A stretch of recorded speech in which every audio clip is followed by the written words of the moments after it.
बच्चों देखो तुम्हारे सामने यहाँ पर हुरूफ तहजी के कार्ड रखे हुए हैं। जो हुरूफ तहजी कहा जाएगा, निदा और खतीजा दोनों में से जो सबसे पहले उठाएंगे वो जीतते जाएंगे। इस तरह से, हाँ, बोलते एक साथ जल्दी फौरन उठाने का। तो तारे का, वेरी गुड।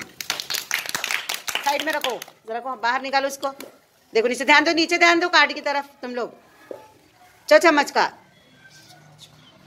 जल्दी जल्दी, बोलेगा नहीं कोई। Very good. फिर निदा, खतीजा ध्यान दो। रस्सी का, वेरी गुड।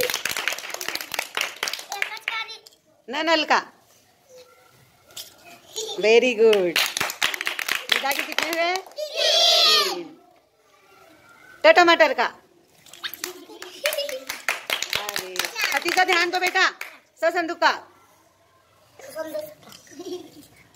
संदूक का, बाकी वाले हाथ नहीं डालेंगे। तो तोते का, कितने हैं? और निदा के एक ज्यादा है। निदा का जल्दी ध्यान दो, जल्दी ध्यान दो। नीचे लड़के का,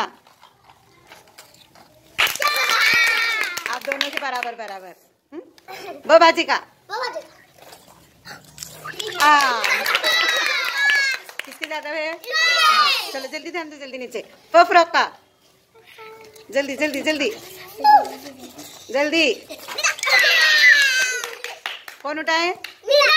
वेरी गुड। बाकी वाले पीछे हटो तुम लोग, तुमको ये हाथ नहीं डालेंगे अंदर। तो कबूतर का,